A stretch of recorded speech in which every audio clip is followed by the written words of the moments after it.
Deseo saludarlos con la paz de nuestro Dios. De esta forma, hoy quiero platicar otra vez con mis amigos, porque hace tiempo que no lo hago, de aquella cita bíblica que viene en Primera de Pedro, capítulo 4, versículo 18, donde dice que y el justo con dificultad se salva, ¿a dónde aparece el infiel y el pecador? ¿Por qué dirá esto la palabra de nuestro Dios? Si nosotros miramos cuando el pueblo de Dios se dispuso a servirle a nuestro Dios, que estaban esclavizados en el pueblo de Egipto, pues nosotros vemos que Faraón les aumentó el trabajo porque ya no les facilitaba la paja. Incluso cuando ellos cruzan el Mar Rojo, podemos ver que en aquel lugar había serpientes, escorpiones, y pues el desierto es algo complicado porque batallan hasta para el agua.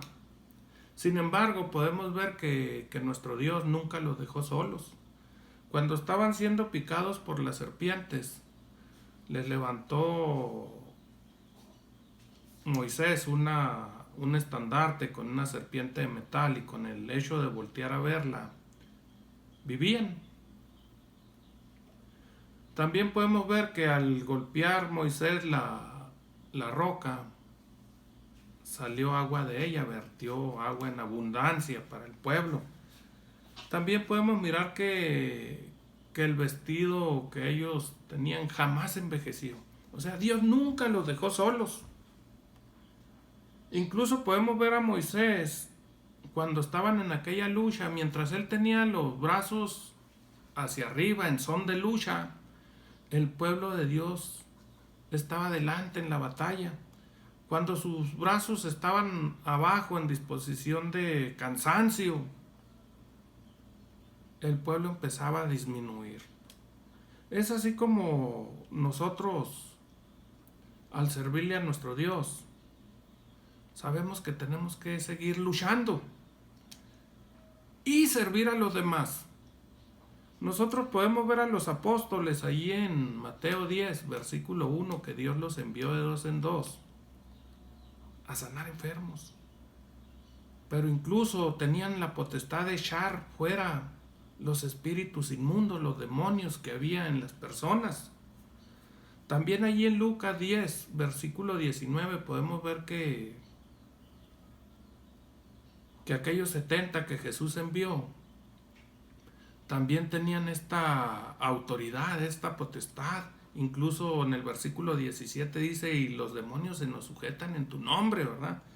Vemos allí que estos espíritus inmundos eran echados fuera. Pero mi pregunta es, ¿fuera de dónde? Si nosotros vemos allí en Juan, capítulo 12, versículo 31, la palabra de nuestro Dios dice, ahora es el juicio de este mundo, ahora el príncipe de este mundo será echado fuera. Vemos que es echado fuera ¿de dónde? De nuestra mente, de nuestro corazón. Si nosotros aceptamos a nuestro Señor Jesucristo como nuestro Salvador, dice allá en Isaías capítulo 1, en el versículo 18, que aunque nuestras faltas sean rojas como el carmesí, dice, vendrán a ser como blanca lana, como la nieve, hermanos.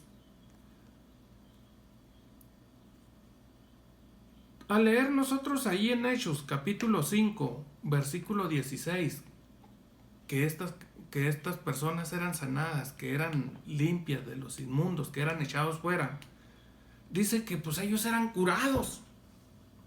Si habla de curados, quiere decir que está hablando de una enfermedad, como lo puede ser física o lo puede ser mental, como en el caso del rey Saúl. Nosotros vemos cuando Dios se aparta de él, que dice que aparta su espíritu, Dios de Saúl, pues vemos que allí luego del primer libro de Samuel, capítulo 16, versículo 14, pues ya en el versículo 16 miramos nosotros que cuando David tocaba, ejecutaba el arpa, pues su estado de ánimo mejoraba. ¿Qué nos dice esto? Que era una enfermedad mental. Incluso al ver el capítulo 18, versículo 9, cuando vuelven de matar a Goliat y que aquellas mujeres lo reciben, que con aquellas palabras de que Saúl mata a 1000 mientras David a 10,000, pues vemos que también el rey Saúl se desagradó de esto. Entra en él envidia, entra la frustración, entra coraje. Tan entra coraje que podemos ver allí mismo en el capítulo 19, del versículo 9 y 10, que ya él procuraba matar a David. En una oportunidad le lanza con una espada. Pero David era un hombre prudente, o sea, estaba a la expectativa. Nunca estuvo dormido, ¿verdad? Siempre estuvo vigilante. Entonces, nosotros podemos ver que el rey David pues, se conducía prudentemente, siempre estaba apercibido. Entonces, volviendo nosotros aquí a donde hablaba yo de Mateo 5:16, pues dice que al ser echados fuera estos espíritus inmundos, dice que ellos eran curados. ¿Qué debemos hacer ahora cuando ya somos nosotros curados, sanados? Si nosotros vemos allí en Mateo, capítulo 26, versículo 41, dice que debemos velar y orar para no entrar en tentación. Porque el espíritu está dispuesto, dice, pero la carne es débil. ¿Qué nos está diciendo esto, estimados amigos o hermanos? Cuando Pablo, después de que él ya se había convertido, podemos ver allá en 2 Corintios 12:9 que había algo que a él lo lastimaba, que laceraba su físico. Allí en la segunda carta de Corintios 12:9 dice, y me ha dicho, bueno, lo voy a leer desde el 7, y porque la grandeza de las revelaciones no me levante descomedidamente, me he dado un aguijón en mi carne, un mensajero de Satanás que me abofetee para que no me enaltezca sobremanera. ¿Qué nos está diciendo esto, hermanos? Al venir nosotros a Jesús, somos limpios, hermanos. Pero las inmundicias de la carne siguen en nosotros. Tenemos que seguir luchando, hermanos. Tenemos que seguir luchando para que la carne no haga estragos, no nos haga quedar mal a nosotros como le sucedió a David. Dice allí en la primera carta de Pedro, capítulo 3, versículo 21, dice, el bautismo que ahora corresponde nos salva, no quitando las inmundicias de la carne, sino como demanda de una buena conciencia delante de Dios. O sea, no nos son quitados aquellas debilidades que nosotros tenemos. Pero a partir de este momento no vamos a luchar solos, hermanos. Yo les mencionaba ahorita. ¿Qué pasaba cuando Moisés estaba en son de lucha, hermanos? El pueblo estaba adelante, ganando en la guerra. ¿Qué pasaba cuando él estaba con sus brazos abajo? El pueblo empezaba a disminuir. Nosotros siempre debemos estar luchando, hermano, mientras Dios nos permita vivir. Nuestra lucha debe ser hasta el final. Por eso dice allá en Mateo, capítulo 2, hermanos, del versículo 43 al 45. Mateo 12, del versículo 43 al 45. Nos dice, hermanos, que cuando el espíritu inmundo ha salido del hombre, pues va y anda por lugares secos. Pero ¿qué pasa al regresar y encuentra la casa barrida, hermanos? Dice que va y busca 7 espíritus peores, hermanos. Entonces vamos a ser atacados con más fuerza, hermanos. ¿Qué le pasó a Jesús después de ser bautizado? Dice que inmediatamente fue llevado en espíritu al desierto. Allí lo podemos ver en Mateo, capítulo 4, desde el 1 hasta el 10, hermanos, donde es atacado por mismo Satanás. Incluso vean qué tan la astucia de Satanás. Le dice, si postrado me adorares, te daré todos los reinos de la tierra, hermanos. Todos. Porque de hecho todo mundo nos dedicamos a hacer lo malo, hermanos. Por eso dice que somos muchos los llamados y pocos los escogidos. Y hoy en día pues, las cosas no son diferentes. Jesús dijo, como los tiempos de Noé. Y de Lot así será el fin del mundo, hermanos. ¿Cuántos se salvaron cuando Noé? 8, hermanos. Con Lot iban 4 y todavía en el camino se quedó una persona. Si nosotros vemos al pueblo cuando sale de Egipto, hermanos, aquellos que eran más vulnerables, sus hijos, dice, ¿para qué nos trajiste a morir a este lugar donde perecieran nuestros hijos? Pues resulta que los hijos lograron entrar y ellos ahí anduvieron, y en esas luchas, hermanos, ellos quedaron en el desierto. Por eso es importante, hermanos, que cuando alguien toma la mano al arado, dice que no debe mirar hacia atrás. Ya no podemos regresar, hermanos, dice en Hebreos 10:26, ya no hay sacrificio por hacer.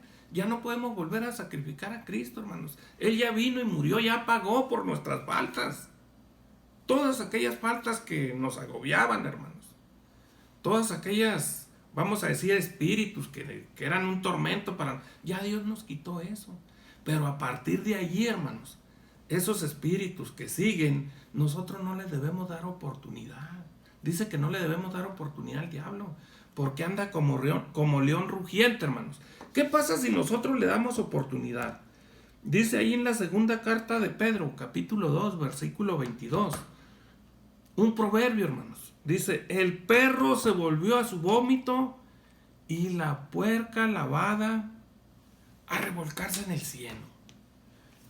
Antes de ver los ejemplos esos que mirábamos ahorita de Saúl, hermanos, me gustaría que viéramos allí Romanos, capítulo 1, versículo del 21 al 22. Es muy importante, hermanos, porque a veces hacemos confianza, y la confianza es la que mata al hombre.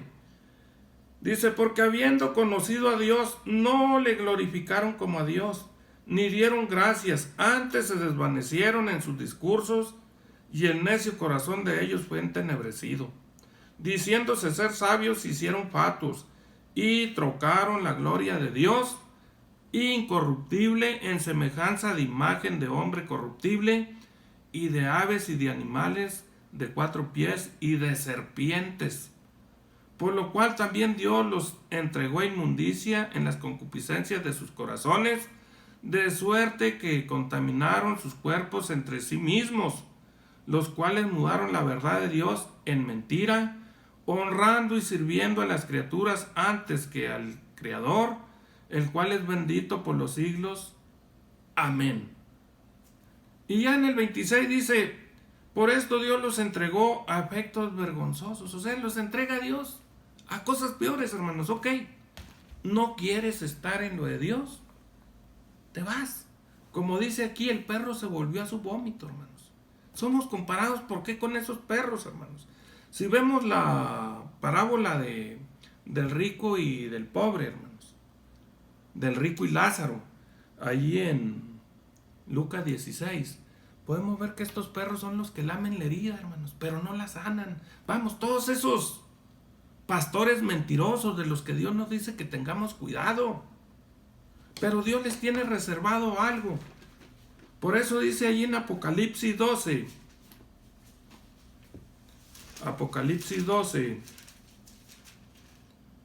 versículo 9, dice, y fue lanzado fuera aquel gran dragón, la serpiente antigua que se llama Diablo y Satanás, el cual engaña a todo el mundo. Fue arrojado en tierra y sus ángeles fueron arrojados con él. Ellos son esos ángeles, esos perros, hermanos.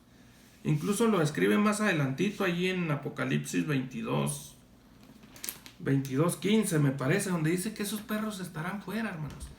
Desde el momento que nosotros somos llamados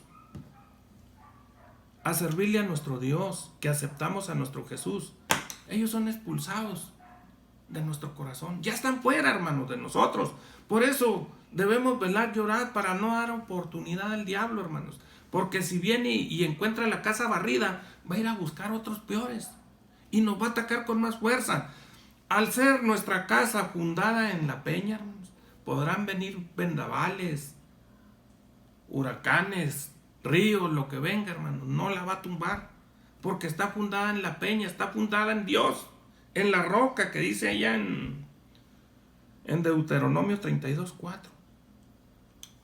Incluso el mismo Jesús, que es la piedra angular, que dice ahí en Efesios 2:20, está fundada en ellos dos, hermanos. Por eso dice en Juan 17:3, dice que, última cita, hermanos, para no agobiarlos, dice allí en Juan capítulo 17, les dije, versículo 3. Esta empero es la vida eterna, que te conozcan el solo Dios verdadero y a Jesucristo, el cual has enviado. Jesucristo vino a salvarlo a usted y a mí, hermanos. Por eso dice en Hechos 4:12 que no hay otro nombre dado a los hombres en que podamos ser salvos. Ya le hemos aceptado, ya no podemos dar marcha atrás. Mi deseo, hermano, hermana, amigo, amiga, si es que no has aceptado a Jesús, dice que el que crea en Él, aunque esté muerto, vivirá. Hay muchas esperanzas, pero si un día le aceptamos y esos demonios, esos espíritus inmundos son sacados de nuestra mente, de nuestro corazón, pues ya no debemos permitir que esas debilidades que teníamos en la carne nos vuelvan a atacar. Por eso debemos estar en constante oración, ayuno. Pues ojalá, hermanos, y estas palabras con las que yo me conduzco a ustedes, les sirvan para fortalecerse. Dice en Juan 16:33, confiad en mí, dice, yo he vencido el mundo. Dice, en el mundo tendréis aflicción, pero confiad en mí, yo he vencido al mundo. Es así como me gustaría, hermanos, que cuidemos y que tengamos esa confianza en nuestro Dios, sobre todo en nuestro Señor Jesucristo, que es el que vino a dar la vida por nosotros. Que Dios esté con ustedes y toda su paz. Enhorabuena.